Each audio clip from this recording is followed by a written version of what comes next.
in a lot of ways, you know, this is what we would tell our guys is maybe the most important if you take tackling out of it. Blocker ball decision making, making sure that your guys understand how they should be interacting with blockers and becoming great at making decisions in those situations, to me, is what's going to give you a chance to be good. You know, if you can have your guys recognize time, space, and be great decision makers in terms of how to deal with the blocker, you're going to be really good in coverage. Now, if you can add speed to that, then you have a chance to be really great. But sound decision making regarding blockers, to me, will set your floor as a special teams unit. This is an example of the way that like we'll present this information to our players. And it's all about understanding, where am I on the field? Where's the ball? How does that blocker fit into the equation? There's other factors that come into play, like how athletic am I? What is my wiggle, my ability to avoid a guy, stack? How violent and explosive am I, et cetera, et cetera. But to put it into simple categories, at least for teaching, this is the way we'll talk about it. Speed, using speed, a speed move. That's really the first thing.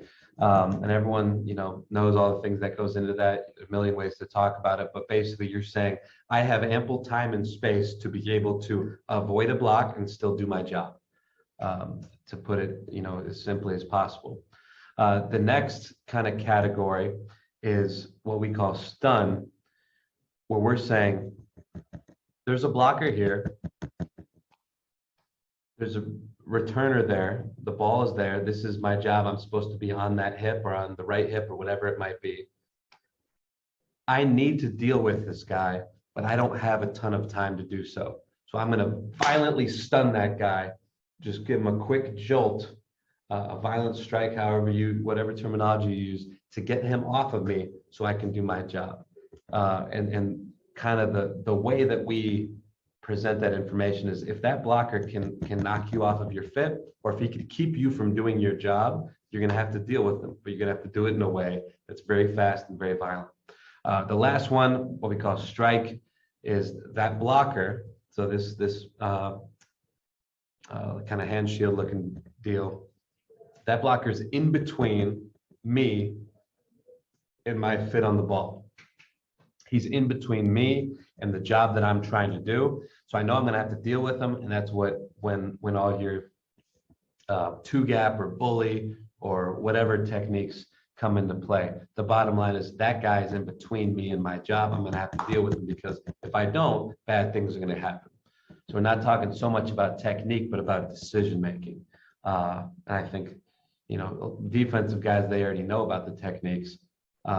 Offensive guys, they'll need a little bit more of it. But more important than any of that stuff is understanding when to use what. And that's something that has been really helpful for us, trying to make sure that our guys understand. So we'll start with speed. Here's number 35 right here, Caden Kolesar, great young player. He's really a vet now. Using speed, this blocker is far from the ball. He has ample time and space. He says, I can run around this guy and still stack him and do my job. Great. One of those deals where, you know, if you take it, you make it. We don't want to be running around blocks. But if you do, you better be able to still do your job and do it effectively. Obviously on punt happens a ton, especially for gunners. Both number 5 and number 35 right here. This is a punt rep, but this is a lot like kickoff coverage, closing that ground. We want long strides. We want to work and move, step on the guy's toes, work a little jab, work an arm over, whatever it might be. But I'm using speed. There's absolutely no way that I want to deal with this block when we're this far away from the ball. So the majority of punt is like that. Then kickoff return, and kickoff, it happens a lot more, a lot less. Here's a bad example, and you know, stuff that we all show our guys to try to teach them a lesson. Hopefully guys can learn the tough lessons from other people. Do we have time and space? Absolutely not. ball's pretty close. We're going to work a speed move, run around this block. And the thing that we always say to our guys is, when we're in close proximity to the ball, if I run around a block, then the ball is going to run around me. If I run around the block, the ball is going to run around me. Obviously, it doesn't really hurt us right here, but very close to being an explosive return by a really good kickoff return team. And then I think the way that you present the information too can be helpful in terms of having guys understand. Generally in coverage, you have less time than you think. So if you're not sure, err on the side of playing it safe. That kind of goes into what we were talking about earlier. What type of players do they have? Are they more readers, reactive guys? Are they conservative, or are they reckless? And making sure that you put those guys in spots where their nature is to their advantage and not to their disadvantage. Number 29 right here, this is going to be a phenomenal arm over. He's going to work a great step, swipe, swim, stack right there, textbook.